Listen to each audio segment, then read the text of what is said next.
Hello students, मैं अनूप राय। मेरे YouTube channel spark up classes पर आप सभी लोग का स्वागत है। जैसा कि आपने थंबनेल पे देखा होगा कि नेस्ट के बारे में ए टू जेड पूरी जानकारी देने वाला हूं और आज आपको एक एक करके कोई भी ऐसा पॉइंट नहीं रहेगा जो नेस्ट के बारे में नहीं पता चलेगा। आज मैं आपको बताने वाला हूं कि नेस्ट एग्जाम क्या होता है, इसके थ्रू आपको कहां कहां जॉब मिलती है, कितनी आपकी सैलरी होगी, आप जब ये कोर्स करोगे तो इस दौरान आपका कितना पैसा लगने वाला है। उसके बाद आपको एप्लीकेशन फी भी बताऊंगा, इंपॉर्टेंट डेट्स बताऊंगा, यानी कि इसका फॉर्म कब निकलता है, कब तक फॉर्म भराता है, करेक्शन डेट क्या होगा, रिजल्ट कब निकलेगा, एग्जाम कब होगा, उसके बाद क्या इसमें स्कॉलरशिप मिलती है या नहीं मिलती है इसके बारे में बताया जाएगा। उसके बाद एलिजिबिलिटी क्राइटेरिया क्या है, टोटल सीट कितनी है, सिलेबस क्या है, पेपर पैटर्न क्या है, मार्किंग स्कीम क्या है, ए टू जेड सभी जानकारी आपको मिलेगा। बस आप शांति से पूरी वीडियो देखते रहिए, ध्यान से देखिएगा। उसके बाद भी अगर कहीं नहीं समझ में आता है तो आप बिल्कुल कमेंट करिएगा। स्टूडेंट, एक वीडियो में मैं ये बताया था कि कौन कौन सी एग्जाम देकर आप वैज्ञानिक बन सकते हो, यानी कि साइंटिस्ट बन सकते हो। आपको ये वीडियो बगल में दिख रहा होगा और इसमें मैंने नेस्ट का भी नाम लिया था। तो स्टूडेंट, सबसे पहले मैं बता दूं कि नेस्ट एग्जाम क्या होता है। नेस्ट एग्जाम 5 साल का एमएससी प्रोग्राम का एक इंटीग्रेटेड कोर्स होता है। कहने का मतलब यह है कि क्लास 12 के बाद जैसे आप बीएससी एमएससी करते हो उसी हिसाब से आपको बीएससी और एमएससी 5 साल के अंतर्गत कराया जाएगा। लेकिन इसकी फायदा बहुत बड़ा है। जैसे मान लीजिए आप कहीं नॉर्मल बीएससी एमएससी कर रहे हो तो आपको बहुत संघर्ष करना पड़ेगा कोई जॉब पाने के लिए, लेकिन इसमें क्या है कि लगभग आपकी जॉब पक्की है और आप साइंटिस्ट बन जाओगे। साइंटिस्ट बनोगे या फिर अगर आपका नंबर कम हुआ तो पहले जूनियर साइंटिस्ट बनोगे, यानी कि रिसर्च फील्ड में जाओगे। और बहुत अच्छी अच्छी जो रिसर्च सेंटर है,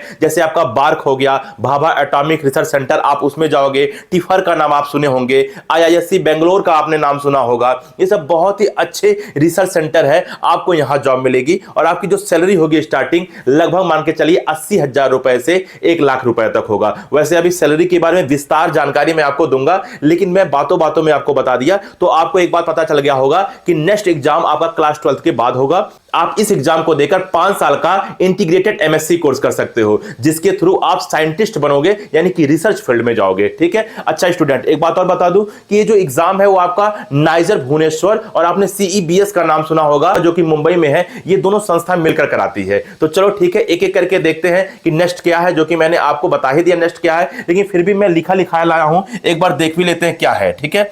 तो स्टूडेंट आप देखिए, इसमें लिखा है कि नेक्स्ट क्या है, जो कि मैंने आपको जो समझाया वही बात है कि नेक्स्ट मतलब जो कि इसका फुल फॉर्म दिया नेशनल एंट्रेंस स्क्रीनिंग टेस्ट। यह एक राष्ट्रीय स्तर की प्रवेश परीक्षा है। अच्छा, यहां मुख्यतः 5 साल का इंटीग्रेटेड एमएससी प्रोग्राम कराया जाता है। अब देखो, इस परीक्षा के जरिए 2 बड़े वैज्ञानिक संस्थानों में आपको प्रवेश मिलता है, नाइजर और आपका यूएमडीएई सीईबीएस। ये 2 बहुत ही आपके फेमस संस्था हैं। इन संस्था में आपको प्रवेश तो मिलेगा ही मिलेगा, और मैं आपको बता दूं कि यही 2 संस्था है जो एग्जाम को कंडक्ट कराती है। ठीक है, नाइजर और आपका सीईबीएस। ठीक है। तो स्टूडेंट, इतनी बात तो आपको पता चल गया होगा। आप चाहो तो स्क्रीनशॉट भी ले सकते हो इसके बारे में पूरी जानकारी लेने के लिए। बाद में अगर आपको कुछ बातें समझ में नहीं आया तो आप उसे पढ़ भी सकते हो। आगे बढ़ते हैं और देखते हैं कि इसके थ्रू आप कहां कहां जा सकते हो। तो देखो स्टूडेंट, इसमें लिखा है कि नाइजर या सीईबीएस से पढ़कर क्या क्या बन सकते हो। तो आप साइंटिस्ट बन सकते हो। कहां कहां बन सकते हो? डीएई, ये भी एक रिसर्च सेंटर है जो कि इंडिया में बहुत ही फेमस रिसर्च सेंटर है। बार्क यानी कि भाभा एटॉमिक रिसर्च सेंटर, ये भी आप नाम सुने होंगे। इसरो का नाम सुने होंगे, डीआरडीओ का नाम सुने होंगे। तो साइंटिस्ट आप इन अच्छे अच्छे रिसर्च सेंटर में बन सकते हो। आगे बोलें तो आप पीएचडी कर सकते हो। आप इंडिया में भी पीएचडी कर सकते हो या विदेश में भी पीएचडी कर सकते हो। मेरे कहने का मतलब यह है कि जब आप इंटीग्रेटेड एमएससी कोर्स कर लोगे तो उसके बाद अगर आप पीएचडी करना चाहो तो आप कर सकते हो, इंडिया में भी और फॉरेन में भी। आगे बढ़ें। नेक्स्ट देखो, कह रहा है कि टीचिंग प्लस रिसर्च जॉब। अगर आपको टीचिंग करना है तो भी जा सकते हो, या अगर आपको रिसर्च जॉब में जाना है तो भी आप जा सकते हो। आगे बढ़े, रिसर्च एंड डेवलपमेंट कंपनियों में नौकरी, आप इसमें भी नौकरियां पा सकते हो। तो नाइजर या सीईबीएस से पढ़कर आप यहां पे जा सकते हो। आगे बढ़ते हैं स्टूडेंट, इसके बाद देखते हैं क्या है, क्योंकि मैं बोला हूं कि ए टू जेड सारी जानकारी आपको बताऊंगा। स्टिपेंड या स्कॉलरशिप के बारे में बहुत ही अच्छी बात है कि आपको स्कॉलरशिप भी मिलेगा। अब स्कॉलरशिप देख लीजिए कि नाइजर स्टूडेंट को पर मंथ 5,000 स्कॉलरशिप मिलता है, यानी कि 1 महीने में आपको 5,000 स्कॉलरशिप मिलेगा, यानी कि साल का 60,000 रुपया आपको मिल जाएगा। और साथ साथ साल के लास्ट में आपको 20,000 रुपए एनुअल कॉन्टीजेंसी ग्रांट भी मिलता है, यानी कि 60,000 ये और 20,000 ये, टोटल आपको 80,000 रुपया मिल रहा है। स्टूडेंट एक साल के अंदर आपका 80,000 रुपया मिल रहा है, और अगर आप इसकी फी देखोगे कि पढ़ाई में फी कितना लगता है तो बहुत ही कम लगता है, अभी आगे आप देखोगे। यानी कि आप समझ लो 0 रुपए में बहुत अच्छी पढ़ाई करके आप साइंटिस्ट बन सकते हो। आगे बढ़ते हैं। अब देखो टोटल फी, देखो टोटल फी पर सेमेस्टर, एक सेमेस्टर का आपका 73,000 रुपया है। सेमेस्टर मतलब 6 महीने का फीस आपका 73,000 रुपया है, यानी कि आपका एक महीने का लगभग 15 से 16,000 रुपया हो रहा है। आगे बढ़ते हैं। अब देखो नाइजर या सीईबीएस से पढ़ने के बाद सैलरी कितनी मिलती है। तो स्टूडेंट इसमें सैलरी में पूरा लिख दिया हूं कि अगर आप डीएई या बार्क में जाते हो तो आपका सैलरी 85,000 रुपए से 1,10,000 रुपया रहेगा। ये स्टार्टिंग सैलरी की बात हो रहा है और पर मंथ की बात हो रहा है, यानी कि एक महीने में आप 85,000 से 1,10,000 रुपया तक कमा सकते हो। अगर आप रिसर्च साइंटिस्ट बनते हो कहां पे, इसरो में या डीआरडीओ में या आईआईटीज में, तो आपका स्टार्टिंग सैलरी 70,000 रुपए से 1,20,000 रुपए पर मंथ तक रहेगा। पीएचडी अगर आप इंडिया में करते हो तो आपको पर मंथ 37,000 रुपए से 42,000 रुपए तक मिलेगा। अगर आप पीएचडी अब्रॉड से करते हो तो 1.8 लाख से लेके आपका 2.5 लाख तक पर मंथ आपको मिलेगा। अगर आप private research and development job करते हो तो आपका स्टार्टिंग सैलरी 40,000 रुपए से 80,000 रुपए पर मंथ होगा, यानी कि एक महीने का होगा। तो आप देख सकते हो कि कितना इसका स्कोप है। ठीक है, आगे बढ़ते हैं, एक एक करके हर बात कवर करते हैं। अब इसके बाद एलिजिबिलिटी क्राइटेरिया आ गया कि कौन कौन से स्टूडेंट इस एग्जाम के लिए एलिजिबल है। तो पहले देखिए लिखा है नेशनलिटी। नेशनलिटी में केवल जो इंडियन सिटीजन्स हैं वही इस एग्जाम को दे सकते हैं, यानी कि अगर विदेशी हैं, नेपाल के हैं या फिर किसी और भी देश के हैं तो बिल्कुल उस एग्जाम को नहीं दे सकते हैं। आपके पास जो नागरिकता है वह इंडियन का होना चाहिए। एजुकेशनल क्वालिफिकेशन की बात करूं तो आपका क्लास 12th पास आउट होना चाहिए। बिना क्लास 12th पास आउट हुए आप फॉर्म नहीं भर सकते हो। और ब्रैकेट में देखो लिखा है साइंस स्ट्रीम, यानी कि साइंस स्ट्रीम के स्टूडेंट ही इस फॉर्म को भर सकते हैं। और क्या कह रहा है कि जो लोग अपीयरिंग में है, जैसे कि मान लीजिए 2026 में आप एग्जाम दे रहे हो और 2026 में एग्जाम देते समय अभी आपका रिजल्ट नहीं आया है लेकिन फॉर्म आउट हो गया है, तो आप बिल्कुल फॉर्म में भर सकते हो। फॉर्म में आपको अपीयरिंग डालना होगा, यानी कि अभी आपका रिजल्ट नहीं आया है लेकिन आप 2026 में पढ़ाई कर रहे हो, तो अपीयरिंग वाले भी इस फॉर्म को भर सकते हैं। साइंस स्ट्रीम का मतलब तो समझ ही गए होंगे कि फिजिक्स केमिस्ट्री बायो हो या तो आपका फिजिक्स केमिस्ट्री मैथ हो। ठीक स्टूडेंट, और आगे बढ़ते हैं। कह रहा है कि रिक्वायर्ड सब्जेक्ट, जो कि मैंने आपको समझाया है अभी को, फिजिक्स हो, केमिस्ट्री हो, मैथ हो या बायो हो, ठीक है ना, यानी कि इन चारों में से कम आपके पास 3 तो होना चाहिए। ठीक है, इसके आगे बढ़ते हैं। मिनिमम मार्क की बात कर दें क्लास 12th में, तो अगर आप जनरल हो या ओबीसी हो तो आपका मिनिमम परसेंटेज 60% होना चाहिए, यानी कि अगर आपका 60% से कम है तो आप इस फॉर्म को नहीं भर सकते हो। अगर आप एससी हो, एसटी हो, पीडब्ल्यूडी हो तो आपका मिनिमम 55% होना चाहिए, यानी कि 55% होना चाहिए। ये तो बात परसेंटेज क्राइटेरिया की थी। आगे बढ़ते हैं एलिजिबिलिटी क्राइटेरिया में। एज लिमिट, एज लिमिट में कह रहा है कि no strict upper age limit, यानी कि इसमें कोई भी एज लिमिट नहीं है। खैर मिनिमम आपका 17 साल तो होना ही चाहिए, बेशक नहीं दिया है क्योंकि 17 साल जब तक आप क्लास 12th पास आउट होगे तो आपका 17 साल हो ही जाता है, लेकिन इसमें कोई एज लिमिट नहीं है, कोई टेंशन की बात नहीं है। हाँ एक बात और है कि इसमें ड्रॉपर मायने रखता है। ड्रॉपर कहने का मतलब क्या है स्टूडेंट, या तो आप 2026 के पास आउट हो, एक मिनट मैं पेन सेलेक्ट कर लूं, यानी कि आप या तो 2026 में पास आउट हो, ठीक है, 2026 में अगर आप एग्जाम दे रहे हो 2026 में पास आउट हो, या फिर आप 2026 में एग्जाम दे रहे हो, अभी अपीयरिंग में हो, आपका जो रिजल्ट है वो आया नहीं है, या फिर आप 2025 में पास आउट हो 2025 में, या फिर आप 2024 में पास आउट हो, यानी कि डबल ड्रॉपर तक एग्जाम दे सकते हैं। अगर इसके पहले आप क्लास 12th पास आउट हो तो आप इस एग्जाम को नहीं दे सकते हो। कहने का मतलब यह है कि 2023 वाले स्टूडेंट, 2022 वाले स्टूडेंट, 2021 वाले स्टूडेंट या उसके पहले वाले स्टूडेंट इस फॉर्म को नहीं भर सकते हैं।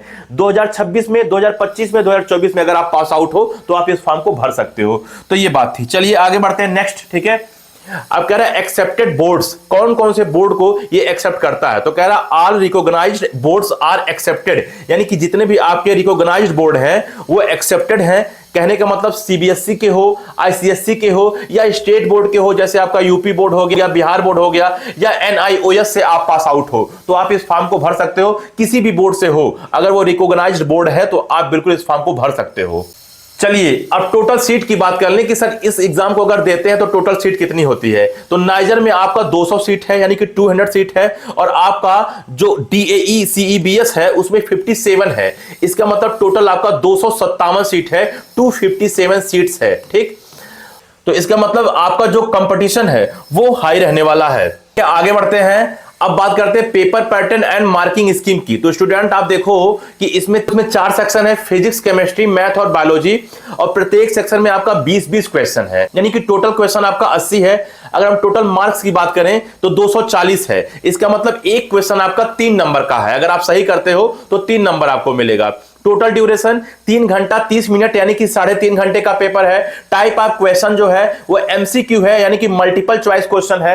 आप एमसीक्यू जानते होंगे कि आपके पास 4 ऑप्शन होगा और उसमें से केवल एक ऑप्शन सही होगा, बाकी 3 ऑप्शन गलत होता है। और जब एक ऑप्शन से अधिक ऑप्शन सही होता है तो उसको हम मल्टीपल सेलेक्ट क्वेश्चन कहते हैं, यानी कि एमएसक्यू कहते हैं। तो आपका ऑब्जेक्टिव क्वेश्चन में एमसीक्यू होगा, ना कि एमएसक्यू होगा। बात समझ में आ गया ना? ठीक है, आगे बढ़ते हैं। तो आपका एमसीक्यू होगा।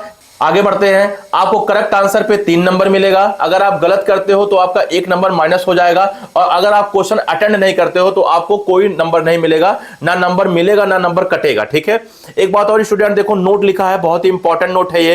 कह रहा है कि कैंडिडेट्स को सभी सेक्शन अटेम्प्ट करने हैं, यानी कि चारों सेक्शन करना है आपको, section A, section B, section C और सेक्शन डी, यानी कि physics, chemistry, bio, math.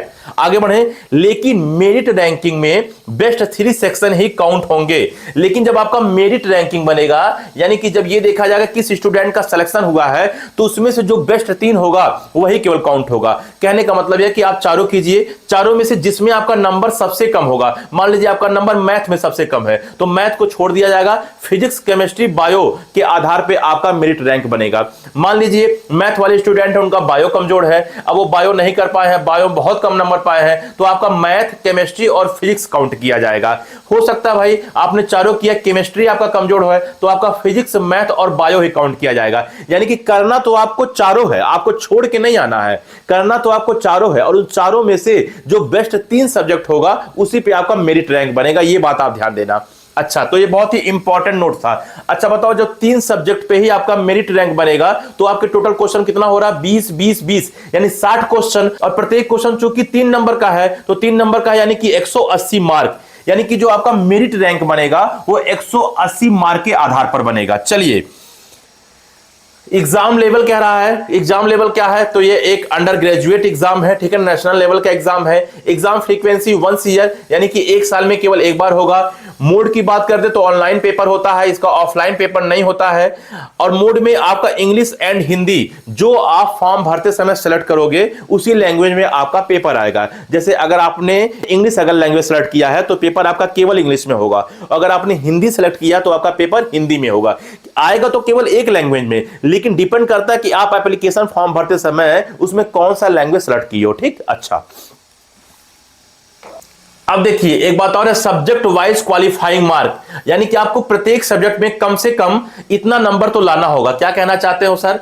Physics में आपका कम से कम 9.8 नंबर तक आना चाहिए, अगर इससे कम नंबर है तो आप बिल्कुल फेल हो, आप इसका काउंसलिंग करा ही नहीं पाओगे। केमिस्ट्री में आपका 9.646 नंबर होना चाहिए, मैथ में मिनिमम आपका 9.837 होना चाहिए, और बायोलॉजी में मिनिमम आपका 8.652 नंबर होना चाहिए। यानी कि अगर देखा जाए अप्रॉक्स कम से कम 10 नंबर तो आपको प्रत्येक सब्जेक्ट में पाना ही पाना है, प्रत्येक सब्जेक्ट में आपको 10 नंबर पाना है। अगर आप 10 नंबर से कम लाते हो, 10 नंबर मतलब यहां पे मैंने एक्यूरेट लिख दिया है, वैसे लगभग में 10 नंबर लाना है। अगर आप 10 नंबर से कम पाते हो तो आप क्वालिफाई ही नहीं हो। जैसे आपने किसी सब्जेक्ट में 5 नंबर पाया है तो आप बिल्कुल क्वालिफाई नहीं हो, 4 नंबर पाए हो तो बिल्कुल क्वालिफाई नहीं हो, तो कम से कम 10 नंबर लाना है। हाँ, अब मान लीजिए किसी में आपने 10 नंबर लाया, किसी में आपने 20 नंबर लाया, किसी में आपने 25 नंबर लाया, किसी में आपने 19 नंबर लाया, तो जिसमें सबसे कम 10 लाए हो उसको छोड़ दिया जाएगा, 20, 25 और 19 इन 3 को काउंट किया जाएगा। बात समझ में आ रहा है ना? तो ठीक है स्टूडेंट, ये भी बात आपको समझ में आ गया होगा कि मैं क्या कहना चाहता हूं।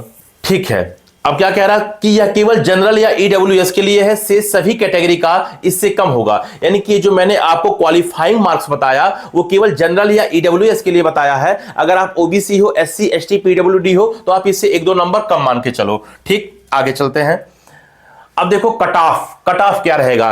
देखो स्टूडेंट, पिछला साल यानी कि 2025 में, पिछला साल मतलब अभी तो 2025 चल रहा है, वैसे मैंने वीडियो बना रहा हूं लेकिन ये वीडियो मैं 2026 के लिए बना रहा हूं, तो 2025 के आधार पर ही कट ऑफ देखा जाएगा। तो 2025 में 95 परसेंटाइल अगर था किसका, जनरल या ईडब्ल्यूएस का, तो सिलेक्शन हो गया था। यानी कि मिनिमम 95 परसेंटाइल, 95 परसेंटाइल होना चाहिए जनरल या ईडब्ल्यूएस का। ये 2025 के आधार पर बताया जा रहा है। अगर आप ओबीसी हो तो मिनिमम 90 परसेंटाइल होना चाहिए, इससे ज्यादा है तो और अच्छी बात है। अगर आप एससी एसटी या पीडब्ल्यूडी हो तो मिनिमम आपका 75 परसेंटाइल होना चाहिए। तो स्टूडेंट ये तो कट ऑफ की बात हो गया। आगे बढ़े, सिलेबस तो आपका 11th and 12th new NCERT PCB से आएगा। वैसे स्टूडेंट मैं आपको बता दूं, बेशक 11th एंड 12th का आपका आ रहा है, लेकिन क्वेश्चन बहुत ही हाई लेवल के आएंगे, अच्छे लेवल के आएंगे। मान के चलो आईआईटी के कितना हाई लेवल तो नहीं, उससे कम ही मान के चलो, लेकिन ऐसा नहीं है कि आपका क्लास 12th का डायरेक्ट पूछ लेगा। पूरी की पूरी जो कॉन्सेप्ट है वो क्लास 12 का रहेगा, लेकिन क्वेश्चन का लेवल अच्छा क्वालिटी का रहेगा, क्योंकि आप जान रहे हो कि इस एग्जाम के थ्रू आप साइंटिस्ट बनने वाले हो, तो आपकी बिल्कुल चेकिंग होगी कि आप पढ़ने में कितने अच्छे हो। ठीक, अच्छा, तो syllabus 11th and 12th new NCERT PCMB है, लेकिन क्वेश्चन इसमें हाई लेवल के बनाए जाएंगे। अब देखिए इंपॉर्टेंट डेट्स की बात कर देते हैं। इसका जो एप्लीकेशन फॉर्म भरा जाता है वो फरवरी 2026 में भरा जाएगा, और इसकी जो एप्लीकेशन फॉर्म कब तक भरा जाएगा, मई 2026 तक भरा जाएगा। यानी कि आपके पास फरवरी, मार्च, अप्रैल, मई लगभग 3-3.5 महीने का मौका रहेगा। करेक्शन विंडो फॉर्म भरने में कुछ गलती करते हो तो मई 2026 में करेक्शन विंडो ओपन होगा, वहां से आप सही कर लेना। एडमिट कार्ड आपका जून 2026 में निकलेगा। एग्जाम आपका जून 2026 में होगा और संडे के दिन होगा, ये याद रखना। जो आपका प्रोविजनल आंसर की है वो आपका जुलाई 2026 में आएगा, और जो रिजल्ट अनाउंसमेंट है वो आपका अगस्त में आएगा। यानी कि अगस्त में अनाउंस हो जाएगा कि किस स्टूडेंट का कितना नंबर है। ठीक, आगे बढ़ते हैं स्टूडेंट। एप्लीकेशन फी की बात कर दें तो अगर आप जनरल हो, ईडब्ल्यूएस हो, ओबीसी हो और मेल कैंडिडेट हो तो आपका 1400 रुपया फॉर्म का फी लगेगा।